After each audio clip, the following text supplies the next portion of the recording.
चाय पीने से शरीर में क्या होता है, चलिए जानते हैं। देखो, जब आप चाय पीते हो तो चाय आपके मुंह से होकर आपके पेट में जाती है। पेट में जाने के बाद पेट में पड़ा एसिड चाय को पचाने में लग जाता है। चाय में होता है निकोटीन, कैफीन और चीनी। ये तीनों ही आपके शरीर के लिए अच्छे नहीं है। सबसे पहले बात करते हैं निकोटीन की। चाय में मौजूद निकोटीन एक तरह का नशीला पदार्थ होता है, जिसकी मात्रा भले ही कम होती है, पर बार बार पीने से शरीर को इसकी लत लग जाती है, जिससे व्यक्ति को बार बार चाय पीने की तलब होती है। और दूसरी चीज जो चाय के अंदर मौजूद होता है वो है कैफीन। देखो, कैफीन आपके पूरे डाइजेस्टिव सिस्टम को खराब कर देता है। कैफीन से पेट में गैस बनती है, जिससे व्यक्ति को पेट फूलने की समस्या भी होने लगती है। और चाय में तीसरी चीज है चीनी। चीनी तो एक मीठा जहर है, ये धीरे धीरे आपके शरीर को बीमारी से भर देती है। चाय में सबसे खतरनाक चीनी ही है। देखो, जब चाय पेट के अंदर पहुंचती है तो चाय हमारे पेट के अंदर काफी देर तक पड़ी रहती है, जिसके कारण पेट ज्यादा एसिड रिलीज करता है, जिससे पेट में एसिडिटी बढ़ने लगती है। और जब ये बार बार होता है, यानी कि आप बार बार चाय पीते हो, तो धीरे धीरे पेट का एसिड पेट के अंदर मौजूद लेयर और म्यूकस मेम्ब्रेन को जलाने लगता है, जिससे पेट में जलन होती है। आपने चाय पीने वाले से सुना होगा, सिर्फ पेट ही नहीं, आपकी आंतें भी बर्न होनी शुरू हो जाती हैं। वो जानिए कैसे। जैसे मैंने अभी आपको बताया कि चाय पेट के अंदर काफ़ी देर तक पड़ी रहती है और पेट एसिड रिलीज करता रहता है। अब जब ये चाय आपकी छोटी आंत में जाती है तो वहाँ पर गैस्ट्रिक जूसेस रिलीज किए जाते हैं, जो कि एल्कलाइन प्रॉपर्टी के होते हैं। देखो, हमारे द्वारा खाए गए खाने को आंतों में जाने से पहले उसको एल्कलाइन प्रॉपर्टी का किया जाता है, ताकि उसका एब्जॉर्प्शन हो जाए। तो काफ़ी देर तक चाय पेट में पड़े रहने के बाद वो काफ़ी एसिडिक हो जाती है, जिससे गैस्ट्रिक जूसेस उसको पूरी तरह से एल्कलाइन नहीं कर पाते हैं और वो चाय एसिडिक ही रहती है। और जब वो एसिडिक चाय हमारे हाथों में पहुंचती है तो चाय मौजूद एसिड आंतों के एंडोथेलियम लेयर को डैमेज करने लगता है। आपको बता दूं कि endothelium layer nitric oxide produce करती है, जो कि हीलिंग करने का काम करती है और शरीर में हो रही ब्लॉकेज को भी खोलती है। यह है एंडोथेलियम का काम। अब आंतों के अंदर एंडोथेलियम लेयर डैमेज होगी तो आंतों के रोग होने लगते हैं। साथ में बॉडी में हीलिंग और ब्लॉकेज खोलने का काम कम होने लगता है। जो एसिडिक चाय आंतों में पहुंची थी उसको एब्जॉर्ब करके ब्लड में मिक्स कर दिया जाता है, क्योंकि आंतों का काम है एब्जॉर्ब करना। इससे चाय में मौजूद एसिड भी एब्जॉर्ब हो जाता है और वो एसिड भी ब्लड में मिक्स होगा और आपका खून भी एसिडिक होगा। अब ये ब्लड पूरी बॉडी में ट्रैवल करेगा, जिससे ये एसिडिक ब्लड जहाँ भी जाएगा वहाँ के सेल्स को डैमेज करना शुरू करेगा, क्योंकि एसिड का काम ही है बर्न करना या जलाना।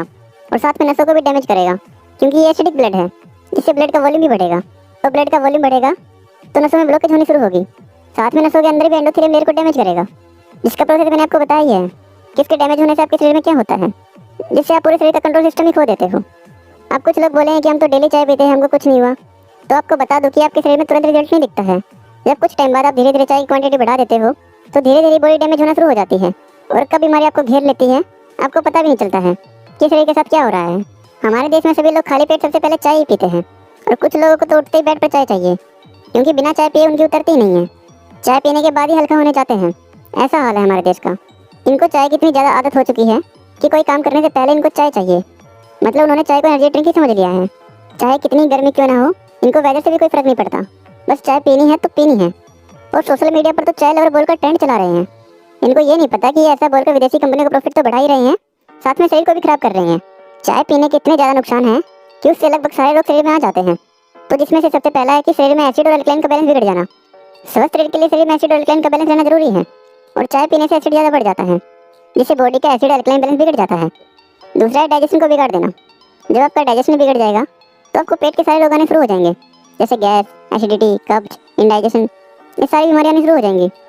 और पेट खराब रहने से 85% बीमारियां आने लगती हैं। पेट का खराब होना बीमारियों को न्योता देना है। तीसरा है शरीर में विटामिन और मिनरल्स का एब्जॉर्प्शन ना होना, जिससे शरीर में कमजोरी रहेगी और हमेशा थकान सी लगेगी। साथ में विटामिन और मिनरल्स एब्जॉर्ब ना होने से हड्डियां भी कमजोर होनी शुरू हो जाती हैं, जिससे कमर दर्द, घुटनों का दर्द, गर्दन दर्द जैसी बीमारी शरीर में आएंगी। चौथा है हार्ट से रिलेटेड बीमारियाँ।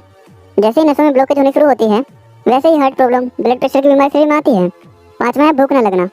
तो जैसा मैंने आपको बताया था कि चाय हमारे पेट में काफ़ी देर तक पड़ी रहती है, जिससे हमको भूख लगना बंद हो जाती है और शरीर में कमजोरी आने लगती है। तो कुल मिलाकर आप कह सकते हैं कि चाय पीना मतलब बीमारियों को न्योता देना है। तो ऐसी चाय को क्यों पीना है? बंद कीजिए इसको पीना। और जिन लोगों को इसकी लत लग चुकी है, जो बोलते हैं कि चाय ना पीने से सर घूमने लगता है, तो उनके लिए चाय मैं इसी वीडियो में बताऊंगा कि चाय कौन सी पीनी है, जिससे शरीर को भी फायदा होगा और आप अपनी चाय पीने की आदत को भी बरकरार रख पाएंगे। देखो, ये जो चाय है ये भारत में 1750 से पहले नहीं थी। 1750 के बाद ही ये चाय भारत में आई है, और ये चाय भी अंग्रेजों की ही देन है। चाय को ठंडे देश में रहने वाले लोग पीते हैं, क्योंकि चाय गर्म है और उनका पेट नॉर्मल से कम एसिडिक है, और गर्म देश में रहने वालों का पेट नॉर्मल से ज़्यादा एसिडिक होता है, और हम चाय पीकर इसको और ज़्यादा एसिडिक बना लेते हैं। तो ठंडे देशों के लिए चाय ठीक है, हमारे लिए नहीं। तो आपको चाय कौन सी पीनी है वो देखिए। इसके लिए आपको एक गिलास पानी लेना है, उसमें आधा चम्मच अर्जुन की छाल का पाउडर डालना है, साथ में गुड़ डालना है, दालचीनी डालनी है, तुलसी के पत्ते डालने हैं, नींबू डालना है, काली मिर्च डालनी है, हरे पत्ते वाली चाय डालनी है, सोडा डालनी है। इसको 10 मिनट तक पकने दें। इसके बाद आप इसको छान कर पी सकते हैं। ये चाय आपके खून में मौजूद टॉक्सिन यानी कचरे को साफ करके उन्हें शरीर से बाहर निकालती है। जिससे शरीर की गंदगी साफ होने लगती है और नसों की ब्लॉकेज खुलने लगती है। इसको आप नवंबर, दिसंबर, जनवरी, फरवरी इन 4 महीनों तक जरूर ले सकते हैं। इसके अलावा भी आप ले सकते हैं, पर सर्दियों में चाय काफ़ी अच्छा रिजल्ट देती है। आप अपनी चाय को इस चाय के साथ रिप्लेस कीजिए, फिर देखिए आपको अपनी बॉडी में कितने ज़्यादा चेंजेस देखने को मिलते हैं। आप खुद ही बेटर फील करने लगोगे। इसके साथ हमारे पास एक और ऑप्शन है, जो लोग चाय को छोड़ नहीं पाते हैं, यानी कि बहुत कोशिश करने के बाद वो चाय को नहीं छोड़ पा रहे हैं। तो उसके लिए आप जैसे चाय बनाते थे वैसे ही चाय बनानी है, बस चीनी की जगह गुड़ का इस्तेमाल करना है, क्योंकि गुड़ अल्कलाइन प्रॉपर्टी का होता है और चीनी पचने के बाद एसिडिक ही रहती है, पर गुड़ अल्कलाइन ही रहेगा। अब आप गुड़ वाली चाय में दूध नहीं डाल सकते, क्योंकि दूध डालोगे तो चाय फट जाएगी, क्योंकि दूध में गुड़ नहीं डाला जाता वरना दूध फट जाता है। तो आपको बिना दूध वाली चाय पीनी पड़ेगी, यानी कि ब्लैक टी। ये आपकी पहले वाली चाय से ज़्यादा अच्छी है। तो ये चाय उनके लिए है जो चाय नहीं छोड़ पा रहे हैं, और जो लोग छोड़ सकते हैं वो अर्जुन की छाल की चाय बनाकर ले। तो चाय का पूरा मैकेनिज्म समझ में आ गया होगा कि कैसे ये हमारे शरीर को डिस्ट्रॉय करती है।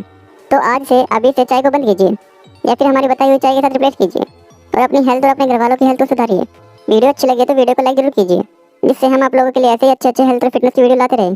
साथ में सब्सक्राइब बटन दबाकर बेल आइकन को ऑल पर सेट कर लीजिए, ताकि वीडियो का नोटिफिकेशन सबसे पहले आपको मिलता रहे। और कमेंट करके बताइए कि आपको नेक्स्ट वीडियो किस टॉपिक पर चाहिए।